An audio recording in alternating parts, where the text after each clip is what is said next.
I want to talk to you a few minutes today about old friends. I guess we could expand it to friends in general and even extended family members or even immediate family members, now that I come to think about it. But what do I want to say about this whole category of people, which is basically anyone that we know and have had present or past associations with? Well, we know who our friends are, I suppose. We know obviously who our family members are. Um, how important are they to us, and how do we show that importance? How do we value them? How do we relate to them? One thing in particular that I'm going to cite as a red flag right off the bat is, are we scorekeepers? Do we feel that in order for us to have a continued relationship with these people, we have to make sure that they've done their share of the bargain? That is to say, it's their turn to call me. It's their turn to set up a date or some kind of a get together. I'm not going to call them for a while because it's always me who's doing it. Do you find yourself in that situation? Are you always or ever the one to, again, essentially keep score about what we're going to do and whose turn it is to make sure that that happens? I want to suggest to you that that can be a problematic way to approach our relationships, our friendships, or our family members. It brings into question me just a little bit too much. Who's really important here? Me. I want to make sure my needs are met. Therefore, it's up to that friend or family member to do what they have to do to satisfy my needs. Now, if you think about it, that probably is sort of the opposite of what a friendship ought to be based on. A true friend, a true relationship of value, isn't so much one in which what I want is foremost, but rather what I can do to strengthen that relationship by what I offer to it. If I focus on that instead, hopefully it rubs off and I get back the satisfaction and the joy of that relationship. And I'm not suggesting here in being critical of the scorekeeping aspect of that we should allow people to walk all over us all the time. What I am suggesting, though, is a point of emphasis.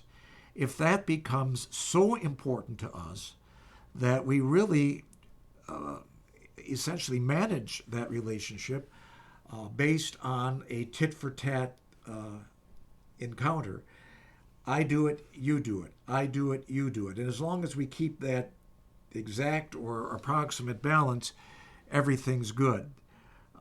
Rather than, what can I do to build this relationship in spite of maybe that other person's lapse in a certain area? I think what helps me with that is to think of the fact that we don't all have the same talents, the same gifts, or the same life circumstances.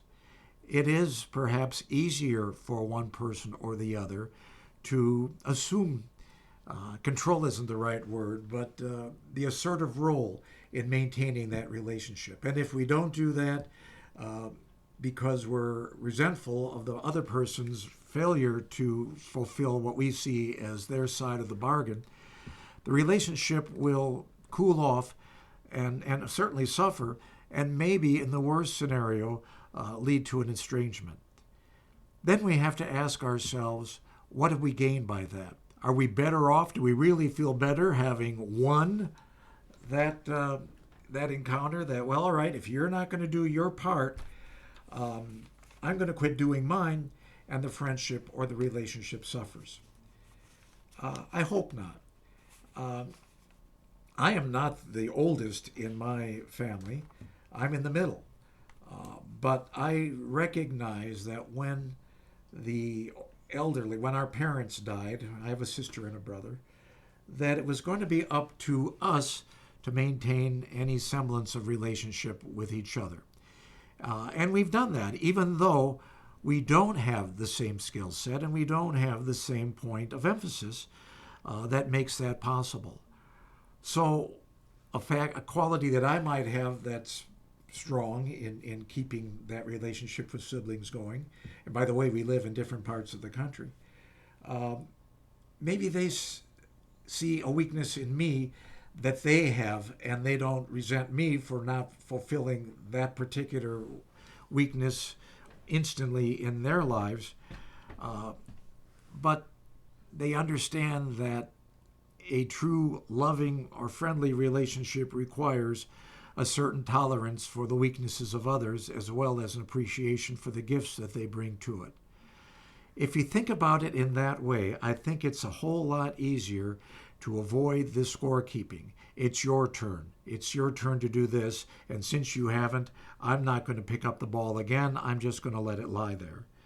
Please, be careful about that, because life is just too short to allow ourselves to become separated from people who are particularly strong or have had a strong influence on us at some point in our life.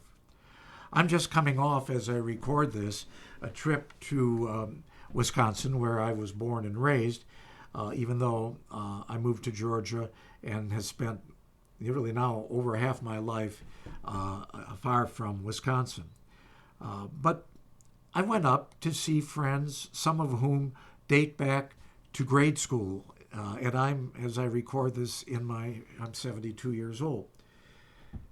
It's really kind of cool, even with friends that you don't see hardly at all, and maybe don't talk to for a long, long time, to suddenly make that effort to reconnect with them and, as the cliche goes, be able to pick up where you stopped, where you dropped off.